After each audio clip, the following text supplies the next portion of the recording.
Nega do'koningizga borganimizda doim sotuvchilar bizga qimmat parashyutni berib, bu sizga ancha arzon tushadi deb aytishadi. Xo'p, bularni men sizga hozir 3 ta sababini sanab beraman. Bularni bitta obzorini Persil 2 xil parashyutimizda ko'rsanglar bo'ladi.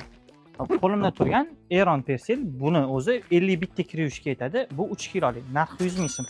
Bu turgan bo'lsa Rossiyada ishlab chiqariladigan 3 kilolik Persilimiz. Hop, bu 20 ta stetkaga yetadi. O'zi kiyimlarda qancha kam parashyut ishlatsak, uni chidamliligi shuncha ko'proqqa cho'zadi. Ya'ni 1 yil kiygan kiyimingizni kamroq yuvsangiz 2 yil kiyasiz deyshadi. Hop, bunda 50 bitta, ya'ni 3 kiloni 50 bittaga bo'lishgan, bunda bo'lsa 20 taga bo'lishgan. Qancha kam parashyut ishlatsanglar, shuncha sizlarga arzonroq tushadi. Ham kiyim sota olmaysizlar, ham parashyut sota olmaysizlar. Uchinchi maslahatimiz bu aynan bu parashyutimiz bilan hech qanaqa Bavi, Eketab degan mahsulotlarni ishlatmaysizlar. Buni o'zi ham oq kiyimlarni juda ham cho'tki qilib beradi. Aynan mana shu parashyut meni onajonimning tavsiyalari sizlarga.